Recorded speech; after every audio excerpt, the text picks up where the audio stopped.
selesai. Baik, bagaimana kabarnya hari ini anak-anak? Baik, Bu.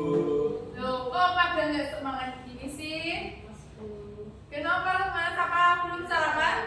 Oh, belum sarapan. Yuk, sebelum kita memulai pembelajaran pada pagi hari ini, kita ice breaking dulu ya. Kita menggunakan ice breaking tepuk tangan. Apabila saya memerintah tepuk tangan tepuk satu, kalian bisa tepuk tangan satu. Apabila saya tidak ada kata tepuk, maka jangan lakukan hal itu ya. Tepuk satu, tepuk dua, tepuk tiga, satu. Yo, sekolah tidak konsentrasi. Yo lagi, tepuk dua, tiga. Yo, Mas Golem, Mas Arifin sama Mbak Serlin gak konsentrasi ya. Lagi yuk. Tepuk satu, tepuk dua, tepuk tiga, tepuk tangan. Yuk, apakah kalian sudah siap untuk belajar pada pagi hari ini? Siap. Ya, baik. Pada pagi hari ini kita belajar mengenai teks puisi ya teman-teman. Sebelumnya kita sudah belajar mengenai teks biografi. Sekarang kita memasuki bab baru yaitu mengenai teks puisi. Sebelumnya apakah kalian pernah melihat puisi? Membaca puisi? Pernah. Kira-kira tokoh siapa yang pernah kalian ketahui yang terkenal membuat puisi? Khairul Anwar. Terus lagi? Sapardi Djoko Damono. Ya, kita memasuki teks puisi. Sebelumnya saya akan memberi motivasi dulu.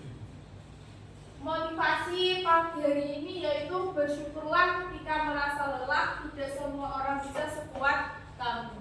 Dan jangan menyerah, kebahagiaan akan hadir setelah lelahmu. Itu ya. Sebelumnya apa itu puisi? Puisi adalah sebuah karya sastra. Yo, Mbak Serlin yang keras. Puisi adalah sebuah karya sastra yang mengungkapkan pikiran, perasaan, atau pengalaman penulis dengan penuh ekspresi. Ya. Jadi puisi adalah karya sastra yang mengungkapkan perasaan dengan menggunakan imajinasi dari penyair itu sendiri. Nah, biasanya puisi itu ditulis dalam bentuk yang indah dan mengandung makna yang mendalam atas apa yang ditulis oleh penyair. Selanjutnya yaitu memasuki jenis-jenis puisi. Yo, Mas Arifi bisa tolong bacakan jenis-jenis puisi. Ada puisi naratif, puisi lirik, dan puisi deskriptif, Bu. Nah, puisi naratif. Puisi naratif itu puisi yang menceritakan sebuah peristiwa atau cerita kehidupan sehari-hari. Nah, kemudian puisi lirik. Puisi lirik itu berisi pengalaman pribadi. Berarti puisi yang berdasarkan fakta. Kemudian kita tulis dengan memiliki makna yang mendalam. Kemudian ada yang ketiga yaitu puisi deskriptif. Puisi yang menggambarkan perjalanan atau petualangan. Apabila kalian sedang mendaki gunung, kalian bisa menulis dalam bentuk puisi. Tanya, Bu. Ya. Jadi kalau saya sedang jatuh cinta dan membuat puisi, masuknya puisi. Kalau Mas Haripin sedang jatuh cinta, berarti masuk puisi deskriptif. Karena dalam perjalanan atau sedang mengalami jatuh cinta. Tuh. Terus kemudian ada unsur-unsur puisi. Unsur-unsur puisi ada dua, yaitu ada fisik dan juga unsur batin. Unsur fisik sendiri terdiri dari diksi, citraan, majas, bunyi, dan tipografi. Kemudian untuk unsur batin yaitu ada tema, perasaan, nada, dan amanat. Tadi kan sudah dijelaskan ada unsur fisik dan unsur batin. Sekarang memasuki unsur fisik. Unsur fisik tadi kan ada diksi, citraan, majas, tipografi. Yuk sebelumnya Mbak Okta bisa minta tolong bacakan yang diksi. Diksi itu pilihan kata dalam tulisan yang digunakan untuk memberi makna sesuai dengan keinginan penulis. Ya, berarti dalam menulis puisi kita harus memperhatikan diksi atau pilihan kata yang digunakan untuk menulis puisi. Kemudian citraan. Yuk Mbak Sherlyn bisa minta tolong dibacakan. Citraan adalah gambaran seakan-akan kita mendengar, melihat, merasakan sebagaimana digambarkan oleh puisi yang dibaca atau didengar. Ya, berarti citraan itu puisi seolah-olah kita bisa merasakan apa yang ditulis oleh penyair itu sendiri. Kemudian ada majas. Majas yaitu gaya bahasa yang digunakan sebagai teknik dalam merangkai sebuah kalimat. Kemudian ada tipografi yaitu aspek bentuk visual yang berupa tata hubungan, susunan baris, dan ukiran bentuk yang digunakan untuk mendapatkan kesan yang menarik, sehingga di sini mampu menarik pembaca untuk membaca puisi tersebut. Selanjutnya yaitu ada unsur batin. Unsur batin tadi ada 4, yaitu tema. Tema yaitu gagasan pokok yang diungkapkan oleh penyair. Kemudian ada perasaan. Perasaan itu dapat ditangkap dengan mendeklamasikan puisi tersebut dibaca secara menghayati. Kemudian nada yaitu sikap penyair atau penulis puisi dalam menyampaikan puisi terhadap pembacanya. Dan yang keempat yaitu amanat, yaitu pesan yang dapat terkandung di dalam puisi sendiri. Sudah paham semuanya? Paham? Baik. Selanjutnya kita akan mengidentifikasi unsur puisi. Coba teman-teman identifikasi dengan memindai bakat ini ya. Sebelumnya kalian kan kemarin sudah melakukan asesmen diagnostik. Ada yang visual dan ada yang audio. Kemarin saya sudah melihat bahwa Mbak Sherlyn memilih audio. Kemudian ada Mas Arifin memilih audio.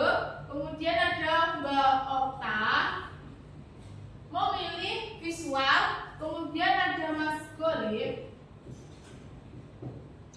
memilih visual. Silahkan kalian duduk berkelompok sesuai dengan gaya belajar kalian. Nanti jadi Mbak Sherlyn duduk dengan Mas Arifin guna untuk mendiskusikan, tapi nanti hasilnya sendiri-sendiri ya. Nah, kemudian Mbak Okta bergabung dengan Mas Golib dengan gaya belajar visual. Sudah bisa kalian sekarang bergabung. Baik.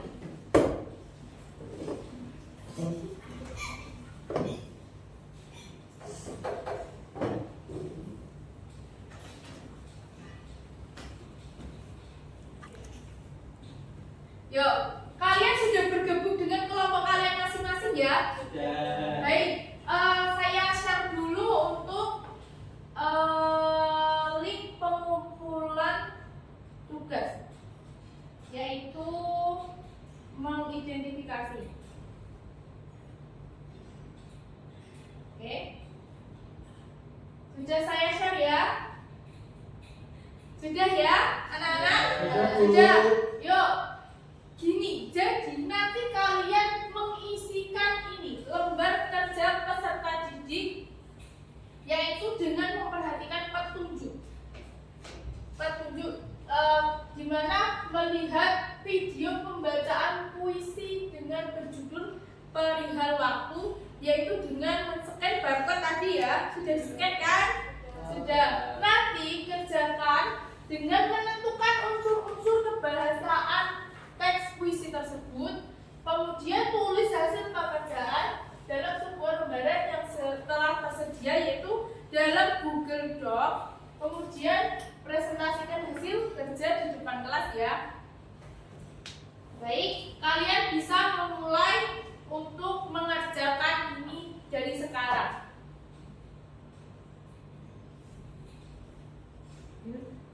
Gimana Mbak Selvi? Sudah?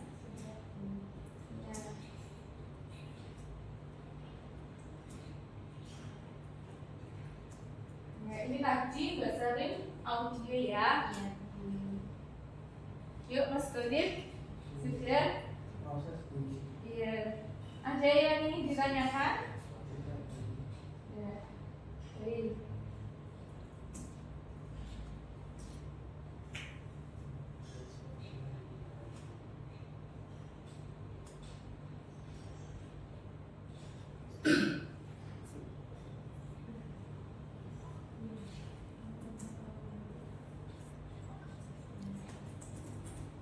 Ya. Apakah mengalami kesulitan? Tuh jadi bertanya. Ya. Marches itu apa Bu? Marches itu gaya bahasa, penggunaan gaya bahasa, misalkan menggunakan gaya bahasa perbandingan. Jadi misalkan bagaikan langit dengan bumi. Ya, sudah paham? Oke, yuk sekali. Ini Bu. Diksi itu apa ya Bu? Diksi itu pilihan kata. Pilihan kata yang digunakan dalam puisi. Terima kasih Bu. Iya. Ya.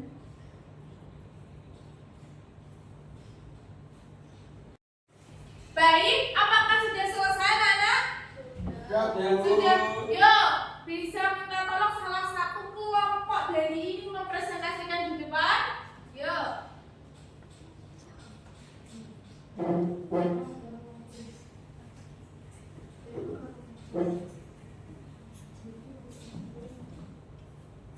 Yuk. Assalamualaikum warahmatullahi wabarakatuh. Waalaikumsalam warahmatullahi wabarakatuh. Di sini kami kelompok audio akan mempresentasikan hasil pekerjaan yang sudah kami lakukan. Untuk tema puisi yang berjudul Perihal Waktu adalah yaitu mengenai waktu. Tanpa disadari, waktu sangat dekat dengan hubungannya dengan manusia. Sapardi Djoko Damono dalam puisi Perihal Waktu ingin berbicara bahwa waktu adalah satuan yang dibuat oleh manusia untuk menghitung, mengira atau mengukur sesuatu.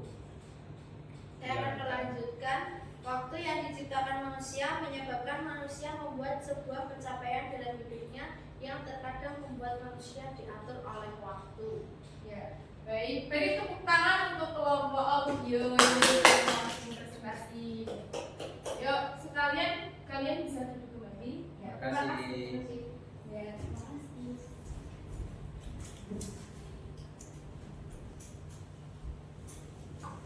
Baik, gimana setelah mengerjakan tugas dari Ibu, apakah kalian sudah mengerti mengenai unsur-unsur puisi? Sudah Bu. Baik, sudah. Sebelumnya, apakah ada yang ingin ditanyakan terkait dengan materi pembelajaran tadi? Tidak Bu. Tidak. Baik.